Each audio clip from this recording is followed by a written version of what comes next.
Namaskaram, Sadhguru. Who is speaking? Yeah. If time is relative, can we time travel?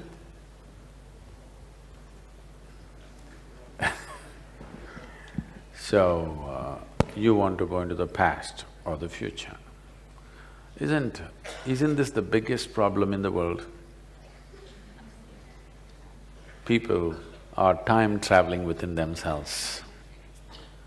They're trying to live what happened 10 days ago, or they're trying to live what may happen day after tomorrow.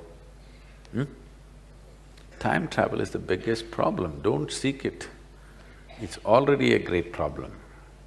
Now, that's not what you're asking. You want to know what happened in the past, or you want to know what will happen tomorrow. When he said, "Mere bare mein kuch bolo," whatever, what he is telling me is, why don't you time travel for me and tell me what will happen tomorrow, okay? Yes, that's all he is asking.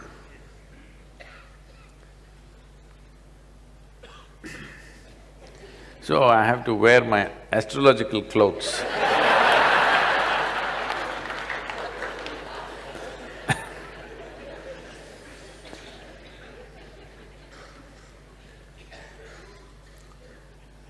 See,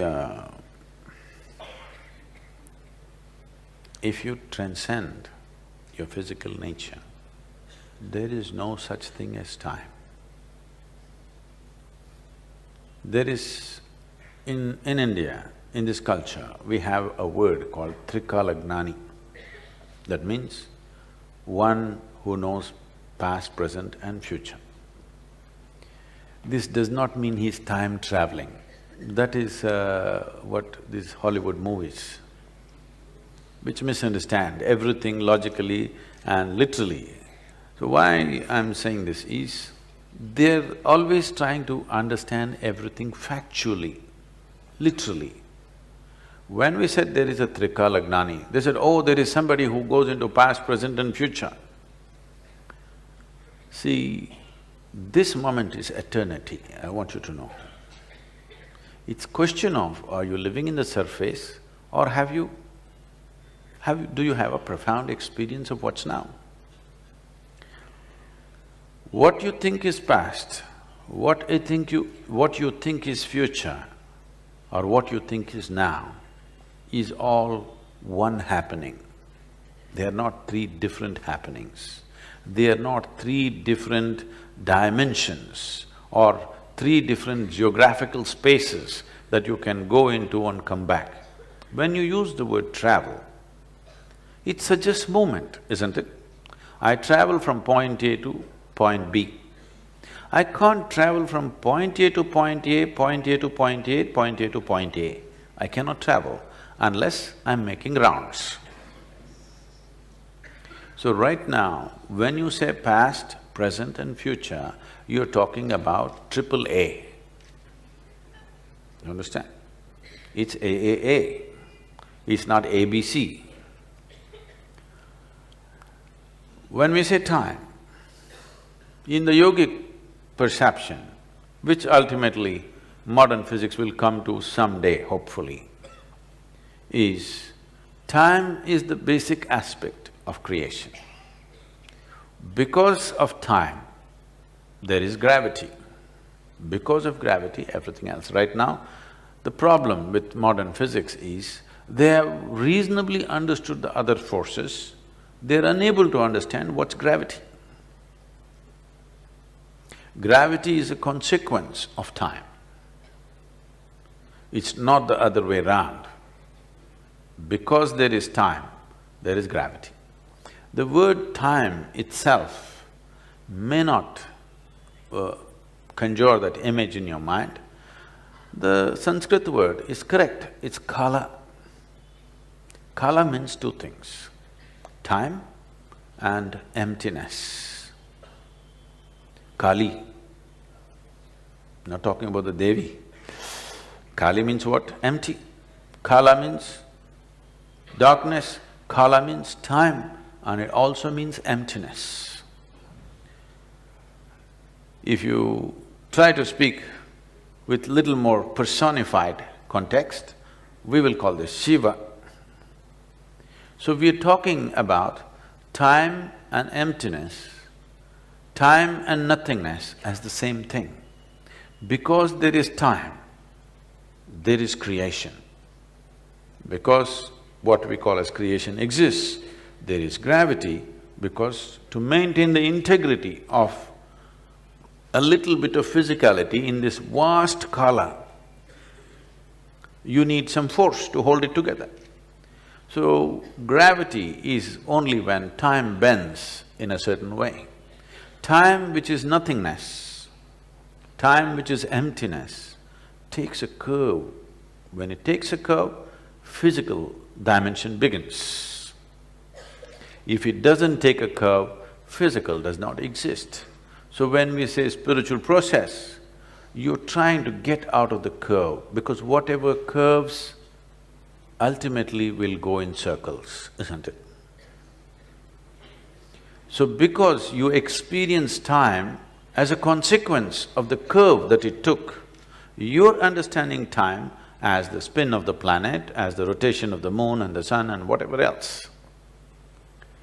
But when we refer to kala, we are talking about time in a more fundamental way, that it is emptiness, it is nothingness, it is clear space is time.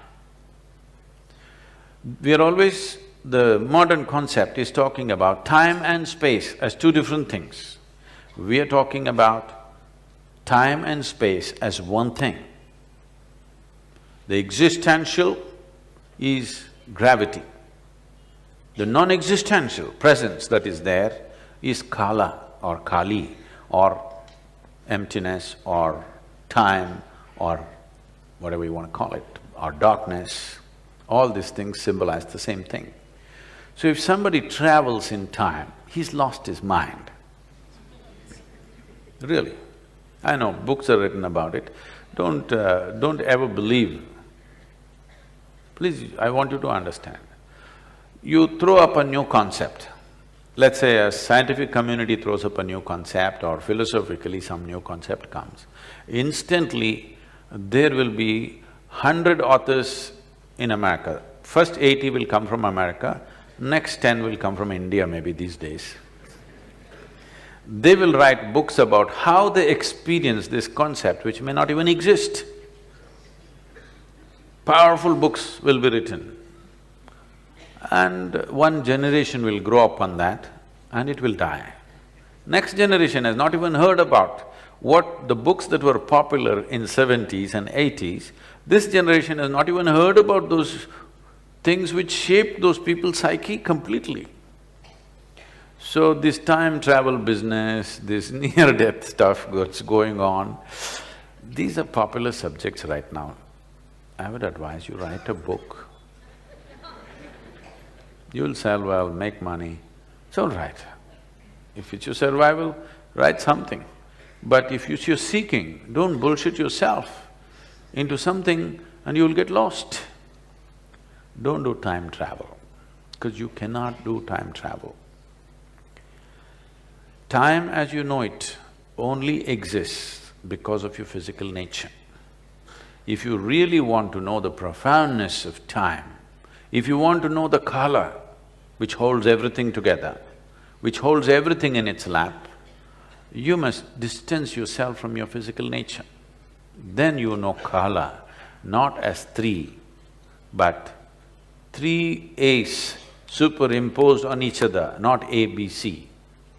So then you will not try to travel, you will dimensional shifts within yourself, not psychological understanding of time.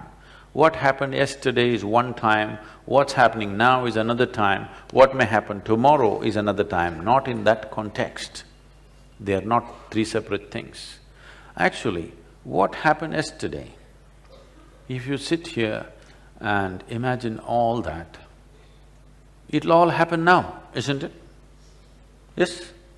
What may happen tomorrow, if you sit here and if you have powerful enough imagination, it'll happen right now. This is why people are suffering something that happened 10 years ago and something that may happen day after tomorrow. Yes, they're enjoying and suffering things which don't exist.